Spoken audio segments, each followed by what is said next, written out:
Dancing दादी का version कैसे क्रिएट हुआ। तो मैंने कहा हम एक काम करते हैं, फेसबुक पे वीडियो बना देते हैं। मेरा एक दोस्त है भुवन बाम, तो हम चाइल्डहुड फ्रेंड्स हैं। खैर हम गेम खेल रहे थे और मेरे पास बहुत ना नोटिफिकेशंस आए। मैंने कहा एक सेकंड रुक जा, मेरा नोटिफिकेशंस आ रहे हैं। तो वो कहता है अरे वो ना मैंने आंटी का डांस शेयर किया था इंस्टाग्राम पे, तो उसने शेयर किया और उसने दिलजीत को टैग किया था, तो उनका भी दिलजीत ने भी उन्होंने भी शेयर किया। फिर वहां से टेरेंस लोएस जो कोरियोग्राफर है, मेलविन और ऐसे बड़े बड़े लोग, फिर वो आलिया तक गया, ए आर रहमान सर तक गया, शाहरुख सर खान तक, वहां तक वो बहुत ज्यादा फैल गया, काफी वायरल हो गया था। काफी वायरल हो गया था।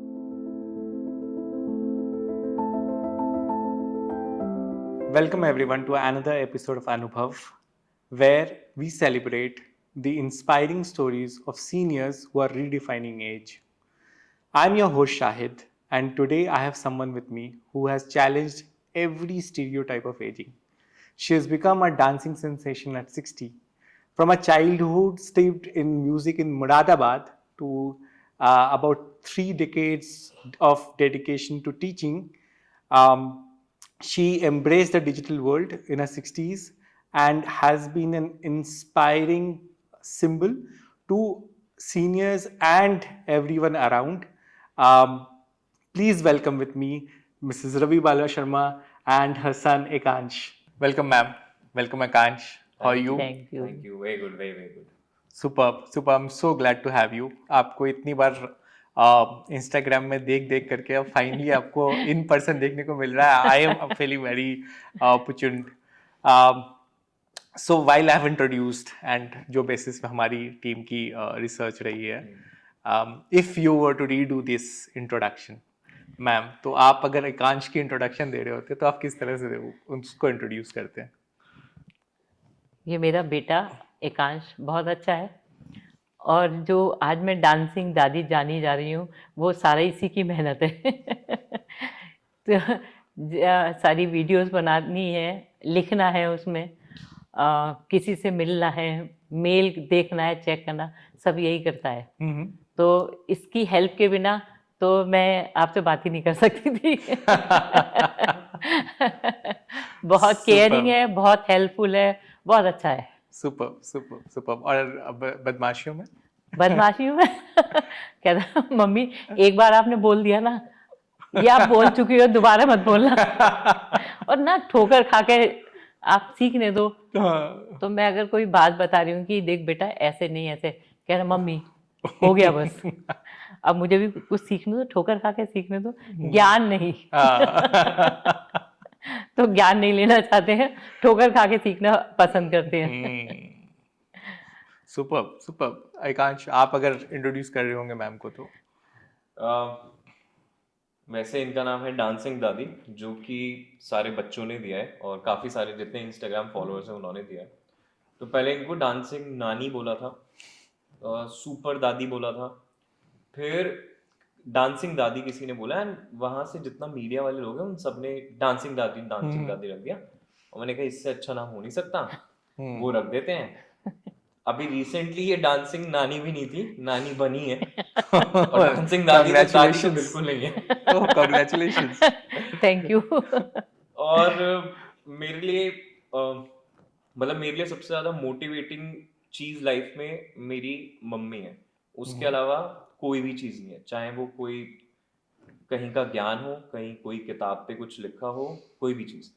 क्योंकि जैसे मैंने उनकी जर्नी देखी है एकदम स्टार्टिंग से और अब तक, तो अगर मेरे को एक ऐसे, it's a very generic example, अगर मेरे को पुशअप भी करना है और मेरे को आखिरी पुशअप या कोई भी एक पुशअप से लेकर कोई और भी बड़ी चीज क्यों ना हो, तो मैं ये सोचता हूँ यार मम्मी ने इतनी सारी चीजें करी है लाइफ में, एक चीज और पुश कर सकता हूँ मैं, चाहे वो कोई भी चीज हो। तो वो चीज मेरे अंदर सिर्फ मम्मी से काफी इंस्पायरिंग रही है। बहुत ज्यादा, मतलब मेरे लिए, मतलब she is my only God. I don't follow इतना ज्यादा, बट मेरे लिए अगर कोई कहेगा यार तू भगवान से प्रार्थना कर, तो I will pray to my dad and to my mom. Wow wow wow. In fact मतलब इट वुड बी मैम के लैंग्वेज में it would be like beat that. Super. तो मैम अब जब एकांश ने बात कर ही ली है तो थोड़ा आपकी जर्नी के बारे में जानते हैं, like how you started, how what was your childhood like, and then typically how have you been going through the several changes including this shift into the millennial world and then the Gen Z world, तो किस तरह का आपका journey रहा है right from starting? थोड़ा detail से बताएं। बचपन से राइट। मेरा जन्म जिस फैमिली में हुआ वो संगीत की फैमिली। मेरे दादाजी सितार बजाते थे, फादर को सितार, तबला, वोकल, गाना सब कुछ उन्होंने सीखा हुआ था। तो जब मैं अपने बचपन में होश में आई कि जैसे बच्चा देखता है अपने आसपास, तो संगीत चल रहा होता था उस टाइम पे। फादर सिखा रहे हैं, बाबा जी हमारे थे वो सितार बजाते हुए मैंने उनको देखा है। घर में क्लासेस चल रही थी, फादर क्लास लेते हैं वोकल की, तबले की, और डांस की क्लास फादर नहीं लेते थे, उन्होंने एक टीचर रखे थे, गुरुजी आते थे और वो बड़ी सिस्टर को सिखाते थे। ओके। तो जब जहाँ क्लासेस चल रही होती वहाँ हम सब बहन भाई बैठ जाते थे, सुनने के लिए अच्छा लगता था। तो वहाँ से संगीत सीखना शुरू करा। सीखा यानी संगीत जो हम सुनते हैं तो हम ज़्यादा सीखते हैं, क्योंकि जो ताल बज रही है, जो राग गाया जा रहा है, उसके सुर, उसके ताल हमारे कानों में और हमारे मस्तिष्क में बैठ जाते हैं। ये नहीं पता कैसे बज रहा है, लेकिन हम वोकल में तो गा लेते हैं। तबले में जब बजाते हुए देखते थे फादर को, तो वो निकालने की कोशिश करते थे, लेकिन वो क्लियर नहीं निकलता था। उसके लिए सीखना पड़ा। वो मैंने 10th से सीखना शुरू किया। तो उससे पहले नहीं। तब तक क्या होता है संगीत में, ताल में अगर तबला आप सीख रहे हो तो संगत देना होता है कि आप गा रहे हैं, उसके साथ तबला बजा रहा है, तो जो संगत दे रहा है, मुझे नहीं पता वो कौन सी ताल है। अच्छा। मेरे बहन भाइयों को नहीं पता कौन सी ताल है, लेकिन वही वाली बीट बजा दिया करते थे।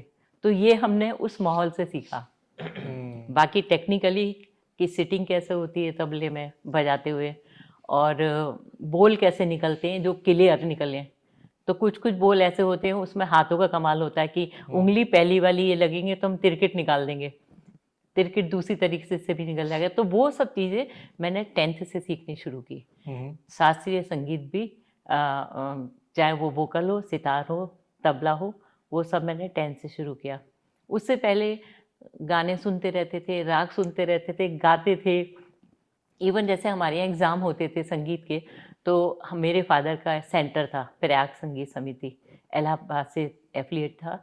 तो उसमें जब एग्ज़ामिनर आते थे एग्ज़ाम लेने, तो जब बच्चे प्रैक्टिकल दे रहे होते थे तो हम लोग सब, जैसे बहुत बड़ा हॉल था, हॉल के बाहर एक छोटा रूम था, उसमें हम लोग बैठते थे। भी बच्चे आ रहे हैं तो उनसे हमारी दोस्ती होती थी। फादर के स्टूडेंट थे, हमारी दोस्ती होती थी उनसे, तो प्यार करते थे वो लोग। तो जब वो बैठते थे ना, तो उनको ये पता था कि मास्टर जी के जो बच्चे हैं उनको पता है ये राग कौन सा है। तो जब हम क्लासिकल राग गाते हैं तो उससे पहले हम स्वर गाते हैं, उससे उस राग में जो स्वर लगते हैं उसको आकार में गाते हैं। तो एग्जामिनर जब पूछते हैं आकार में उस राग को, तो हम फटाफट बता दिए करते थे कि ये वाला रहे, जाग उठे सब जन तुम जागो। तो उनको पता था बच्चों को कि ये तो बिलावल राग है या ये तो यमन राग है। तो हमें राग का नाम नहीं पता होता था, लेकिन ये पता था कि ये जो एग्जामिनर ने स्वर गाए हैं वो ये जाग उठे तुम सब जन जागो इसके गाए हैं। तो ये हेल्प करते थे। तो संगीत हमने सुन के पहले बहुत सीखा है, उसके बाद फिर हमने प्रॉपर पिताजी से क्लासेस लिए हैं। ऑलरेडी ब्लड में था एंड देन उसको फिर फाइनली फाइन ट्यून किया। हाँ जी, हाँ जी, हाँ जी। तो फिर उसमें फिर फादर ने प्रभाकर कराया, हमें प्रवीण कराया संगीत में। और बाकी तो पढ़ाई तो चल रही, उसके साथ में पढ़ाई भी चलती रहती थी। मैंने पोस्ट ग्रेजुएशन किया है, बीएड किया है। हाँ, तो साथ साथ संगीत प्रवीण किया, इक्वल टू एमए होता है जो मास्टर्स। हाँ, अब जितने ऑडियंस को नहीं पता कि this is equivalent to MA certificate. So super मतलब साथ में आपका वो क्रिएटिव कोर्सेज भी आगे चल रही थी और साइड बाय साइड आपने अपनी पढ़ाई भी कंटिन्यू की। सुपर। फिर वहां से फिर ma'am then how is your journey progressed? फिर वहाँ से मेरे फादर का था कि मेरी बेटियां हैं वो मेरे बेटे हैं, अगर मेरे बेटे पढ़ रहे हैं, मैं बेटे को पढ़ा रहा हूँ तो बेटियों को भी पढ़ाऊंगा। उन्होंने इसलिए हमें पढ़ाया, और उनका एक ही मानना था कि बेटियों को अपने पैरों पे खड़ा करके ही शादी करूंगा मैं, और हर किसी को अपनी बेटियों को पढ़ाना चाहिए, और जब वो अपने पैरों पे खड़ी हो जाए तब शादी करो, क्योंकि समाज देखा था उन्होंने कि क्या होता है शादी के बाद बेटियों के साथ। पढ़ी लिखी पूरी नहीं होती, जॉब कर नहीं सकती, घर वापस आ गई, तो उनके साथ बड़ा देखा था मेरे फादर ने, तो शायद उन्होंने यही सोच के हम लोग को पढ़ाया, और हमारी जब शादी की तो उन्होंने हमें पैरों पे खड़ा किया, जॉब करवाई। दुनिया चाहे कुछ भी बोले कि लड़कियों की कमाई खा रहे हैं ये, उस टाइम टैबू हुआ करता था ये सब। हाँ हाँ, उस टाइम ऐसे मेरे साथ की जितनी भी मेरी दोस्त थी कोई भी जॉब में नहीं था शायद। और ये कौन सा ईयर था? ये था 1980 1980s का था। हाँ 80s का था। और तो मेरे साथ की जितनी भी मेरी फ्रेंड रही हैं किसी ने जॉब नहीं की, उनके पेरेंट्स ने उनको ग्रेजुएशन कराया, पोस्ट ग्रेजुएशन कराया, शादी हो गई बस। उनके पेरेंट्स का ये था कि नहीं भाई ये तो लड़कियों की कमाई, हम नहीं खाते लड़कियों की कमाई। हमारे तो फादर को तो ये, मदर को कोई ऐसा नहीं बोलता कि तुम लड़कियों की कमाई खा रहे हो, लेकिन ये जरूर होता था कि हम लड़कियों की कमाई नहीं खाते। एंड थैंकफुली अब ये काफी चेंज हो चुका है, अब ये स्टीरियोटाइपिकल इसको अब हम बोलते हैं कि किसी ने ऐसा सोचा। I hope, I think so in all the cities across, आपने अब अगर वापस भी अपनी होम टाउन जाओगे तो आई डोंट थिंक सो कोई भी इस तरह से सोच रहा होगा अभी भी। हाँ, तो वो एक एडवांटेज आई थिंक सो हमारे जनरेशन को मिली कि at least they learn from there previous mistakes. तो बस वहाँ से हमने जॉब करनी शुरू की। मैं रेडियो पे गाती थी, फिर कुछ स्कूल में की टेम्परेरी होती थी। कौन से रेडियो? आई थिंक सिर्फ रामपुर आकाशवाणी। अच्छा। कुछ एरिया होता था ना उसके, हाँ, इतने हाँ, किलोमीटर के हाँ, इसमें ये वाला आकाशवाणी आती हाँ, है, हाँ, हाँ, इस इतने किलोमीटर के रेंज में वो आती है। हाँ, दिल्ली हमारी, मैं बरेली में जॉब करती थी तो वो रामपुर आती थी, तो रामपुर से गाती थी मैं। Okay okay. और एक पर्टिकुलर टाइम होता था ना कि कोई एक पर्टिकुलर टाइम पे शो चलता था, तो आपके कौन से? मैं फोक गीत था हमारा फोक सॉन्ग। हाँ, फोक सॉन्ग का वो टाइम था मेरे ख्याल से 8:20 के आसपास, 8:20 से मॉर्निंग, और वो 8:20 से 8:30 10 मिनट का रहता था, फिर वही रिपीट होता था इवनिंग। अब वो लाइव रहता था कि आप पहले प्री रिकॉर्डेड करते थे? रिकॉर्डेड होता था, रिकॉर्डेड होता था। तो हाँ, मैंने ढोलक भी बजाई थी। उन लोगों ने बोला कि हमारे पास कोई ढोलक बजाने वाली लड़की नहीं है, महिला का ग्रुप तो है लेकिन कोई बजाने वाला नहीं है, तो मैंने वहाँ ढोलक भी बजाई थी। तो 4 साल मैंने वहाँ अपने प्रोग्राम दिए। उसके बाद फिर शादी हो गई। शादी हो गई तो मेरी इन लॉज को अच्छा लगता था मेरा डांस गाना। मेरे हस्बैंड बहुत पसंद करते थे मेरा गाना, और उनको बहुत अच्छा भी लगता था। बहुत अच्छा लगता था। क्रिएटिव होना मतलब एटलीस्ट मेरे लिए तो बहुत ही बड़ी बात है कि अगर मेरी वाइफ क्रिएटिव है, मुझे तो बहुत अच्छा लगता है वो। हाँ, तो उनको बहुत अच्छा लगता था। इवन घर के काम उस टाइम पे कोई मेड नहीं रखी जाती थी, कुछ नहीं, खाना बनाना भी, बर्तन मांजने भी, झाड़ू पोछा भी करना, सारा कुछ वो करना। फिर मेरे हस्बैंड को लगा, मैंने उनको बोला, क्योंकि मेरे ससुराल में सर ढक के साड़ी पहन के रहा जाता था, और जब मैं जॉब करती थी तो रूम लेके रहती थी, अकेली रहती थी, और जब शादी हो गई तो ज्वाइंट में रहना और सर ढक के साड़ी में रहना, वो ऑल द टाइम वो आगे से आगे नहीं था लेकिन इतना रहता था। अगर हटिया तो आपके ऊपर डांट पड़ेगी कि भाई सर क्यों ऐसा ढके। और वहाँ एक शब्द होता था टिपिकल, फकेरू। सर फकेर के क्यों रह रही हो, ओके, वो वाला होता था। तो उसके लिए टोका टाकी हो जाती थी। कि उनको नहीं था कि ये पढ़ी लिखी कितनी क्या है, उनको ये था कि नहीं, सर ढक के रहो, रिवाजों को फॉलो करना है। वो भी मुझे लगता है वो भी क्यों होता है कि आप घर में काम कर रहे हो, पड़ोसन भी काम कर रही है, उसके सामने पड़ोसन वो भी काम कर रही है, वो टाइम कैसे पास करें। वो जब इकट्ठी होती है ना, कहेंगी तेरी बहू ऐसे रह रही है, तेरी बहू वैसी रह रही है, मेरी बहू ऐसी रह रही है। उस कंपटीशन में शायद ये सब करवाते थे। किसी ने अगर अपनी बहू को बोला होता कि नहीं, जैसे मेरी लड़की है वैसे ही मेरी बहू रहेगी, तो शायद वो जो 2 थी ना, वो भी कहती है अरे वो तो रह रही है ऐसे, क्योंकि उसकी बहू उसको बोलती, तो शायद ये उस समय का समाज में ये ज़रूरत थी, या जो महिलाएं उस टाइम पे खाली थी उनको कुछ क्या करें, वो उन्हें कुछ तो चाहिए ना, और इस तरह से कोई मसाला तो मैं वैसे रही हूँ वहाँ पर 4 साल ऐसे ही। तो उस टाइम पे मैंने अपने हस्बैंड को ही बोला था कि यार मेरी सारी पढ़ाई, ये सर्टिफिकेट, डिग्रियाँ, ये सब बेकार ही हो गई। तो उसके पहले आपने वो रेडियो वाली जॉब छोड़ दी थी बिफोर वो मैरिज? नहीं जाने दिया उन्होंने, क्या हो अच्छा, गया। मेरा देवर उस टाइम पे होता था, वो मेरे हस्बैंड का काम करता, वो उसको रहता था कि हस्बैंड तो मेरे चले गए, जॉब करते थे दिल्ली में, वो सुबह निकल जाते थे, रात को आते थे। देवर रहता था, अनमैरिड था। तो मैंने देवर से बोला, मैंने कहा अप्लाई कर दूं मैं यहाँ रेडियो में गाने। कह रही क्या करोगी गा के, छोड़ो इसको, बेकार हो गए सर्टिफिकेट भी। मुझे बड़ा वो लगता था। मैंने क्या बताओ कितना, मतलब क्या। अब मेरे हस्बैंड शायद किसी को कुछ नहीं बोलते थे, बस मेरे से कहते कि कोई नहीं, सब ठीक हो जाएगा। मैंने बाबूजी को बोला है, वो अप्लाई करने को कह दिया उन्होंने, अगर यहाँ खुर्जा में जॉब लग जाती तो तुम्हारी यहाँ ये वहाँ कर लेना। अब एक छोटी सी सिटी में आपको संगीत की कितनी जॉब मिल जाएगी। तो शायद उनको रियलाइज़ हुआ कि ये जॉब कर रही थी और अब घर में बैठी है, सिर्फ रोटी बनाना, खाना पीना चल रहा है। तो उन्होंने बोला कि ठीक है, तुम अपना शौक पूरा करना है तो शाम को क्लासेस चलवा देते हैं। यहाँ पे एक बड़ा सा बैनर लगा देते हैं घर के बाहर, जो लोग आएंगे, बच्चे जो आएंगे उनको सिखा देना। तो उन्होंने वो काम किया कि एक बैनर लगा और घर के बाहर लड़कियाँ आनी शुरू हुई। और फॉर डांसिंग?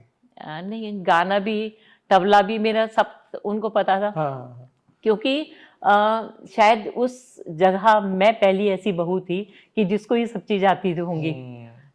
और ऐसी जगह में क्या होता है, जब बहू आती है शादी करके, तो एक फंक्शन होता है, उसको महिला संगीत बोलते हैं। ओके। तो वहाँ पे बहू को भी डांस कराते हैं, सब बाकी भी कर रहे होते हैं, गाने, लोकगीत पे, सब पे।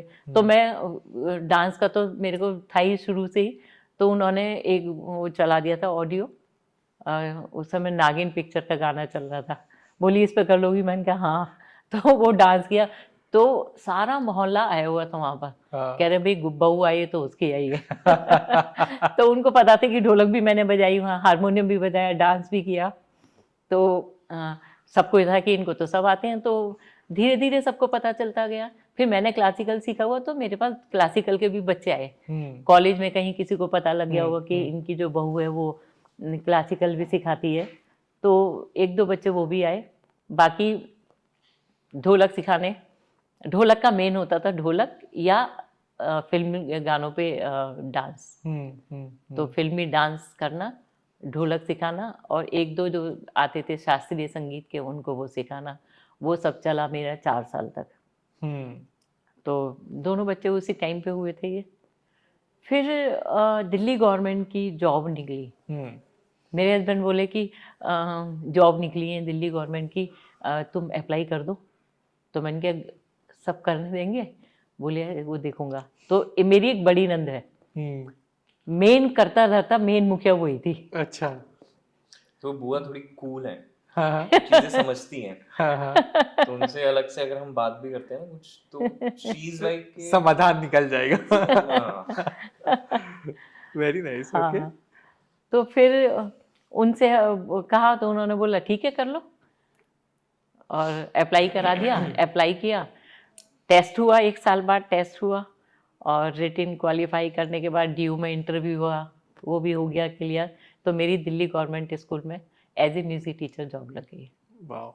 वहाँ मैंने 27 साल नौकरी की। 27 years। 27 वाओ। ईयर। मेरे को स्कूल से याद आया कि वो क्या इंसिडेंट था जब आपके पापा वाज अगेंस्ट बॉलीवुड म्यूजिक और आप एक कंपटीशन में चले गए थे जहाँ पे वो खुद जज थे। हुआ क्या था, मैं कॉलेज में थी, पढ़ रही थी, और मेरे फादर म्यूजिक टीचर थे वहाँ भी, कॉलेज में पढ़ाते थे वो। तो उनको पता था कि कंपटीशन होने जा रहा है। तो मेरे को बोल दिया था कि इस कंपटीशन में तुम पार्टिसिपेट नहीं करना, क्योंकि फिल्मी गानों पे हो रहा है वो। तो और उन्होंने, फादर ने मदर को भी बता दिया था। मैंने ये सोचा ये कौन से वहाँ पे पहुँचेंगे। मैंने वहाँ के 4-6 लड़कियों को डांस सिखाया और इस स्टेज पे पहुँच गई। वहाँ पे कि भाई पिताजी को क्या पता कि मैं वहाँ डांस करने आई हूँ। कॉलेज के टाइम था तो कॉलेज में वापस आना था, ये तो प्रिंसिपल को पता था, टीचर्स को भी पता था कि हमारे यहाँ से ग्रुप जा रहा है, लौट के वापस यहाँ आएगा, क्योंकि वहाँ की एक लेक्चरर भी हमारे साथ थी वो। तो ये था कि हम जा तो सेफ रहे हैं, ये तो हिम्मत नहीं होती थी ना अनसेफ कहीं भी चले जाना। ये था कि टीचर हमारे साथ है और हम जाएंगे, वापस कॉलेज आएंगे, फिर कॉलेज से घर पहुँचेंगे। मैं पहुंच गई ग्रुप लेके। वहां जब देखा कि पिताजी बैठे हुए हैं जजमेंट के लिए, और वहां देखते फिर मैंने सोचा शायद मैं पीछे खड़ी हो जाऊंगी तो शायद कम देखूंगी।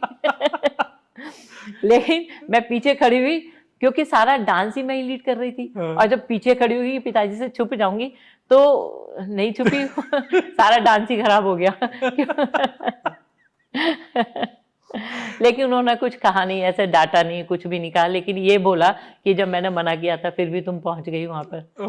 तो मदर भी कहने लगी क्यों तुम डांस के लिए पहुंच गई? तो मैंने कहा मैं कॉलेज की तरफ से गई थी, बच्चे और लड़कियां भी थी साथ में, तो ऐसा डांट, उनको ये पता था कि हम तो मना करते हैं, इसको पसंद है।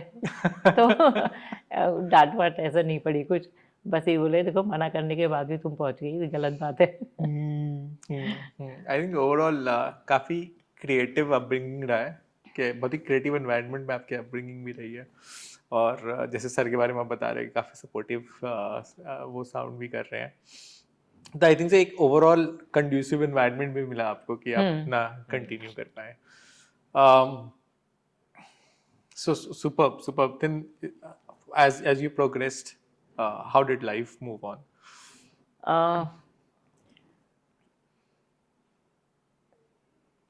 जब वहाँ से रिटायर हुई मैं, रिटायरमेंट के बाद